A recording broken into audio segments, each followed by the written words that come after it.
2025 was a great year for me to expand my genre horizon. Read some amazing books, some great recommendations from BookTube, but not all of my reads were great, not even good. And that's what this video is going to be about today.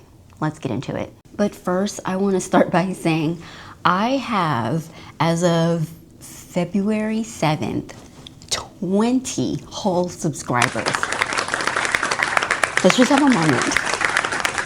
20 breathing, thinking, feeling human beings. Wait, what if they're bots? Wait, I just had a moment. Okay, I might not have 20 subscribers, but I have like, let's just say 10 or 13. Some of them might not be real human beings, but still, that's so exciting for me. That's a big deal for me. So thank you for, I guess, watching and subscribing and liking me for this. Thanks. If you don't know, this is where we judge books, not people. I'm Princess. Welcome. Okay, first disappointing read is going to be Soul Searching by Lila Sage. In the book's defense, I went into this completely off. I thought I knew what this book was going to be about, and that's what got me excited. And I didn't realize how wrong I was until about halfway into the book. What I thought this book was about was the FMC. She sees ghosts, which is true. It's a paranormal. And she's like down on her luck, and she has to like move back to her small town. And she's just like dealing with ghosts that she's seeing, and she doesn't want to be this way, but she kind of does. And I thought she would fall in love with one of these said ghosts that she sees. That's not what this book is about. I thought the MMC was either going to be the ghost, arriving dead, or a human being that dies and then she falls in love with him post-death. Neither of those things were true. Neither of those things. No one died. No one died. Throughout the entire book, I was like, when is he going to drop dead so she can fall in love with him? I was just wrong, and me setting myself up for failure is where the disappointment lies. He is a regular, degular love interest. He doesn't believe in ghosts. He doesn't believe in people seeing ghosts, and that's where the two, different people collide. She is a ghost seer. He doesn't believe in this. They go on a few Scooby-Doo like adventure hunting ghosts.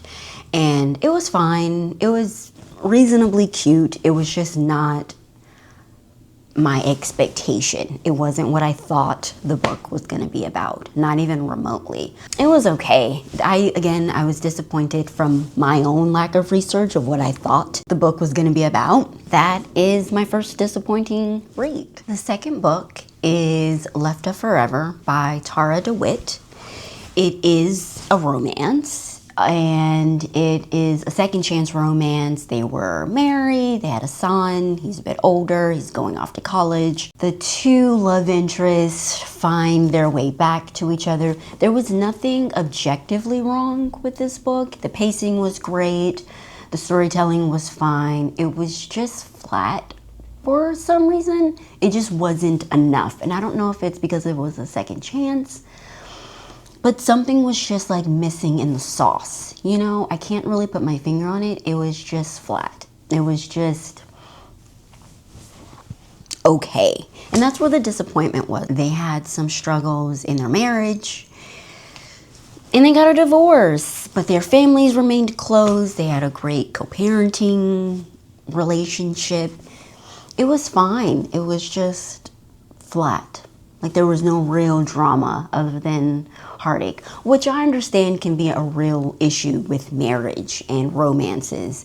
But it was just an okay read. I wish it was better. That was it. There was no real complaint. It was just flat. Brimstone, Brimstone, Brimstone. 2025 was the year I was influenced to read Romantasy. I gave it a shot. Oh, Brimstone. The reason why, let me just be clear. The reason Brimstone was a disappointment was because Quicksilver was reasonably well written, right? Like, it wasn't like the best book, but it was cohesive. It was a tight, plot, story, character. Everything just kind of fell into place. And the pacing was great. Quicksilver kind of set Brimstone up to be better, right? That's where the disappointment comes in. The disappointment is that Quicksilver handed Brimstone on a silver platter to be something that it was not. So Brimstone picks up where Quicksilver left off. We have our FMC. I cannot pronounce her name. I'm not even going to butcher it. I'm not even going to try, right?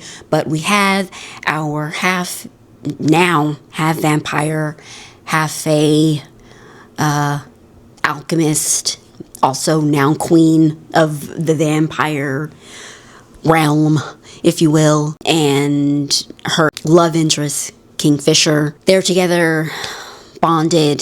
That's where it leaves. That's where it picks up. I have so many thoughts and issues with Brimstone. I'm just gonna try and make this as a cohesive. Maybe I should do like a whole separate video of why this book was so disappointing. But I'm gonna try and make this as seamless, integrated thought process as I possibly can. First and foremost, the pacing. There's this discourse about, people's attention spans and not being able to handle details and descriptions, right? If that's for you, this is your book. If you just want action, action, action, this book is perfect for you.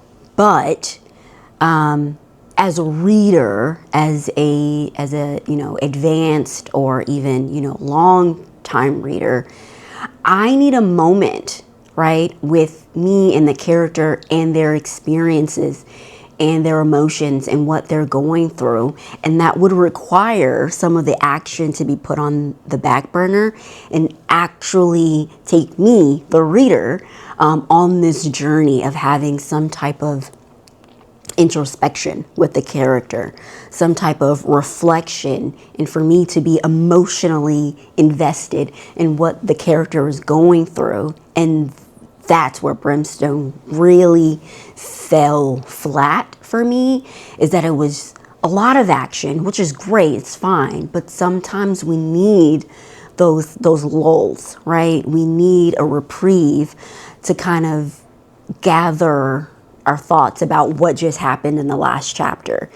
And every chapter in Brimstone, it was just this character went on an adventure, and then the next chapter, this other character had a problem, and then the next chapter there was another problem and adventure to go on. There was never a moment for the reader to just kind of take a minute to sit with the issues at hand and to really grasp the character's involvement with all of the action, right? So that's problem number one that I had. It wasn't that it was too much action, it was too much action and not enough reflection, which also goes into the lack of character development. You can't have character development if there is no character development, if there is no reflection, if there is no moment to just be and process the character, but also as the reader to process what the character is going through, because in the next chapter there's more action and there's more stuff going on. Again, if you have a short attention span, this book is for you. If you just want the character, I'm sorry, not the character building, the world development was great. but character development, it was just lacking. Another issue that I had that kind of goes into the character development is also the romance. You know, in romantasy, I'm finding that a lot of the problems that I'm having with romantasy is this idea where writers say, we are going to have fated mates, right? And that's fine. But in order for you to have fated mates, that doesn't mean you exclude, I don't want to say the swooning, but, or the yearning or anything like that. But I need to go on the journey with the characters to be together. A great example in this book was when the FMC made, and I'm going to paraphrase, she made some type of reference to Kingfisher being able to, and they have some type of, you know, psychic ability where they can read each other's thoughts. Great, cool. I'm into the magic system, right? But them being able to read each other's minds and her saying, and again, I'm going to paraphrase, you know, he just gets me. I don't even have to explain anything. He just understands what I'm going through and what I'm thinking already. Cool, that's great. I love that for you. As the reader, I want to know what you're thinking.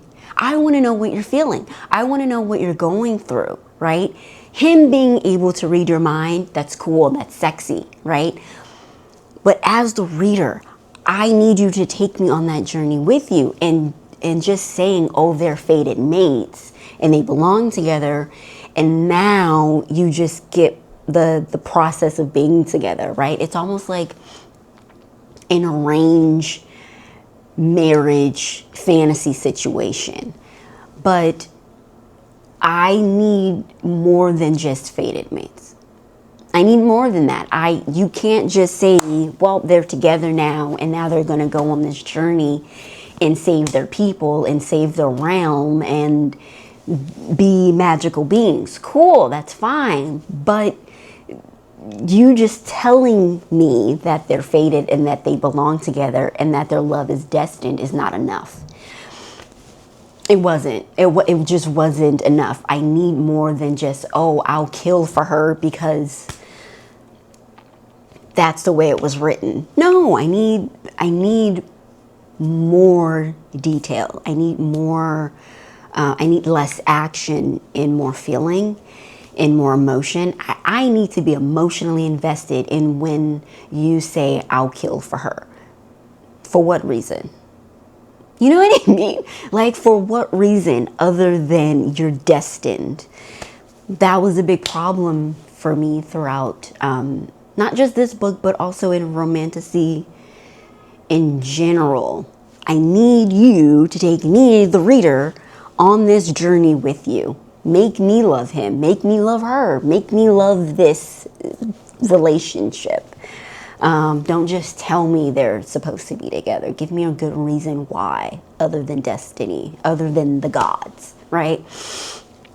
That was a huge turn off for me. Again, great sex, great, connection, all of that kind of stuff. But again, I'm missing the feeling.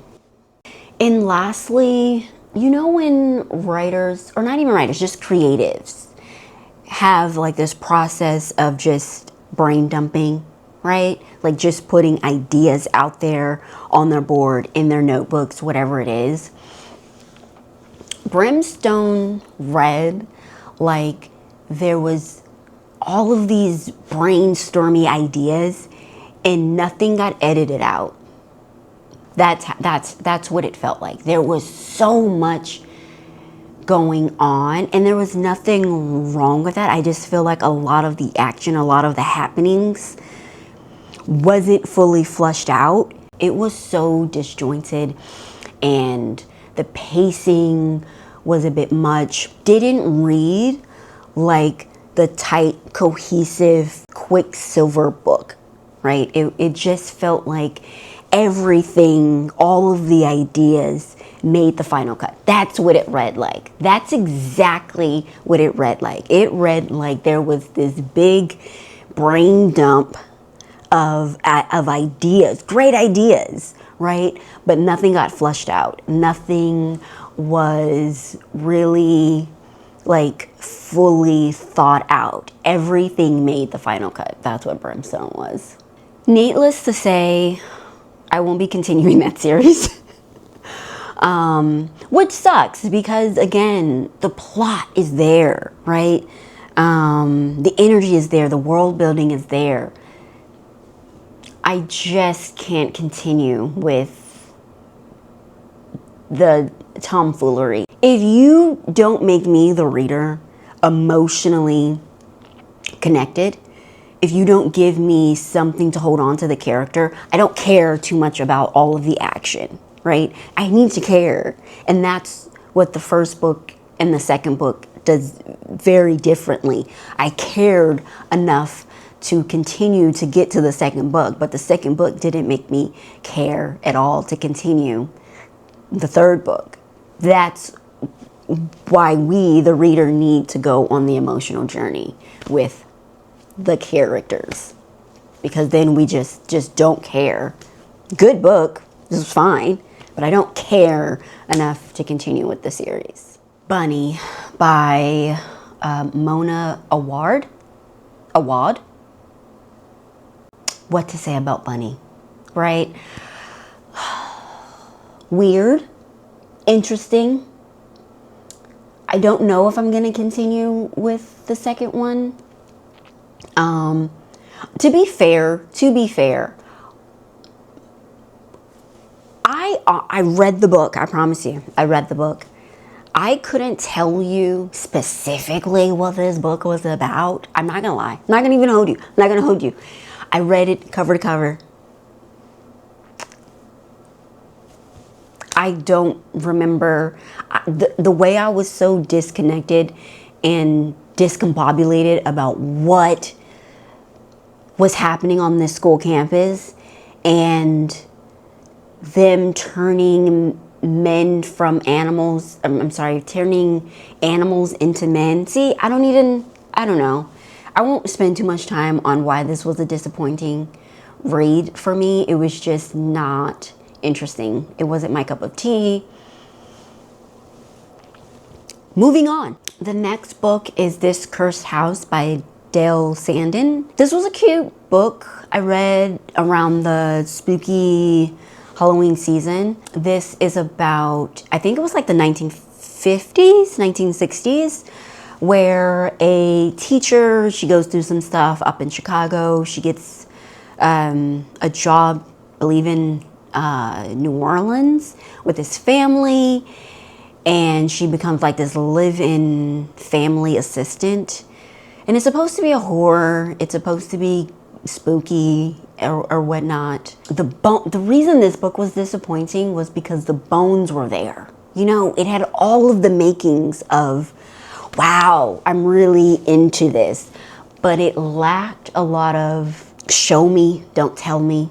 That's what this book was missing. It missed a lot of getting me, the reader, to feel the creepiness of the house, the creepiness of the family. You know, again, with it's set in New Orleans, right? It's set in a time when, you know, the spookiness was at an all-time high, and the voodoo and the hoodoo and the ghosts and the spirits, it was there. The bones of this book was all right there for the taking, and it just fell flat with the spooky and how creepy New Orleans can be, the black experience in the South and the whole thing. It was right there, and it just fell flat.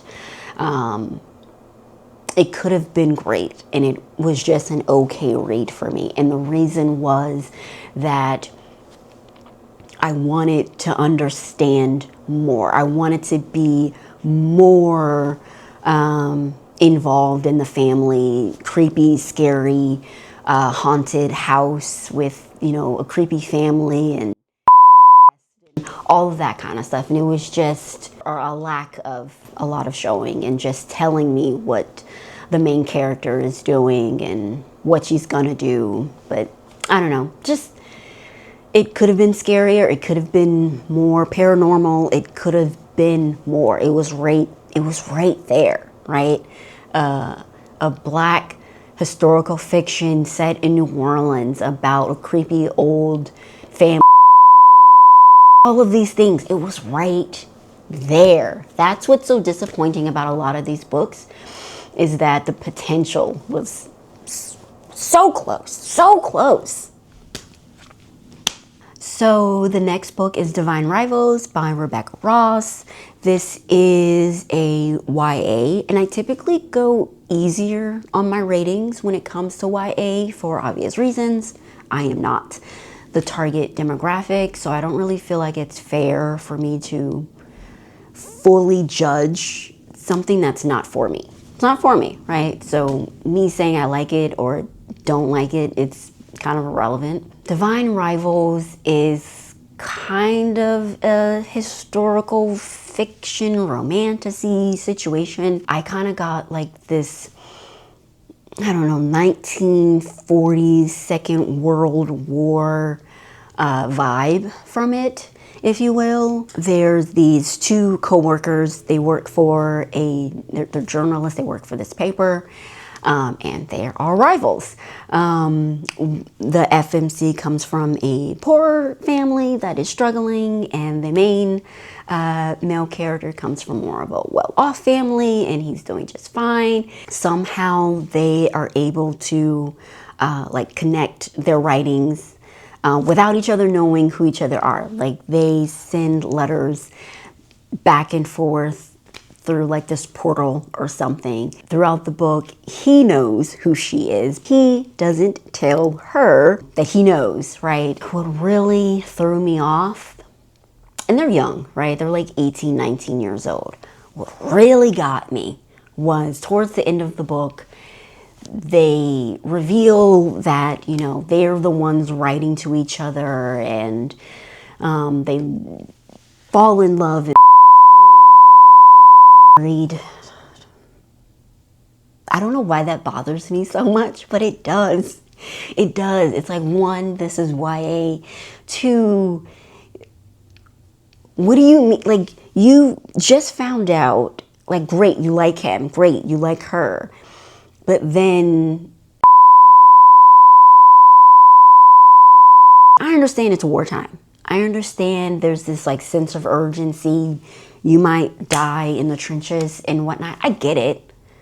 But at the same time, I don't know why that bothers me. I don't know. Just like a bunch of 18, 19-year-olds dating for 3 days and then just decide, yeah, let's in the second book, they still could have went on their journey. I didn't read the second book, but I read the premise, and it kind of made sense of what was going to happen, and it just didn't feel like them rushing into this.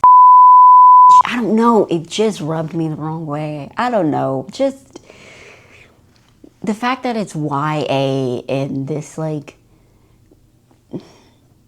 incessant need for people to just like rush. Just, again, give me the yearning, give me the wanting and the desire and the swooning and all of this kind of stuff. And I get that they were pen pals and the whole thing, but still,